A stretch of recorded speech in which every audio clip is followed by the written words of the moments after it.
Ne de dumanlıdır başın, Çandır dağı, Çandır dağı. Hiç bitmez mi karın kışın? Çandır dağı, Çandır dağı.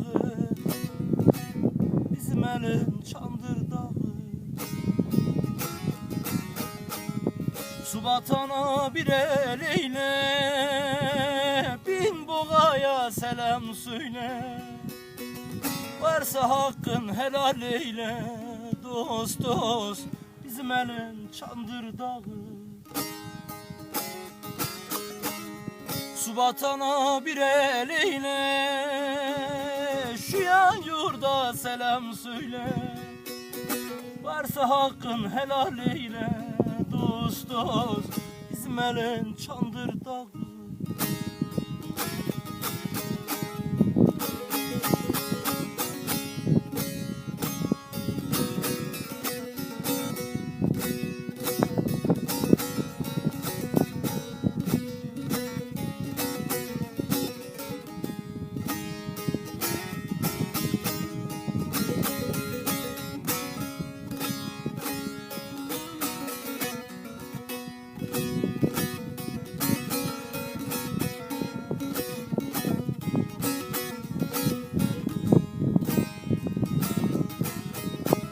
Efkarlandım, destan dizdim,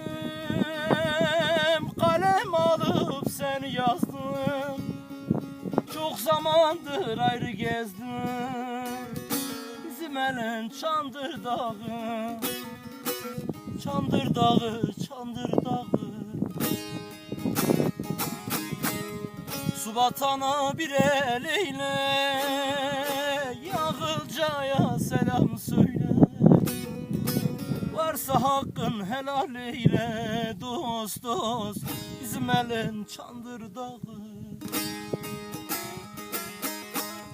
Su vatana bir el eyle, Yağılcaya selam söyle.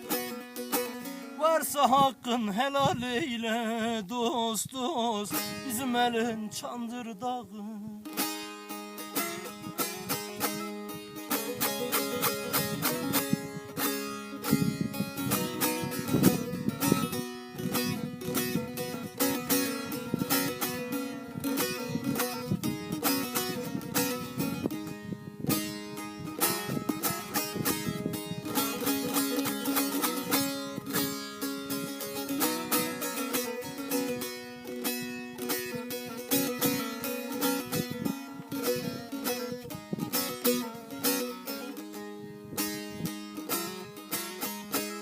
Dertli duman övdü seni, hiç soran olmadı beni.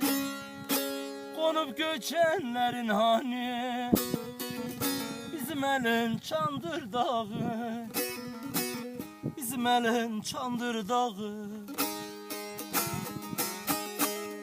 Su batana bir el eyle, Yağılcaya selam söyle. Varsa hakkın helal eyle, dost dost bizim elin Çandır dağı. Su vatana bir el eyle, Yağılcaya selam söyle. Varsa hakkın helal eyle, dost dost bizim elin Çandır dağı.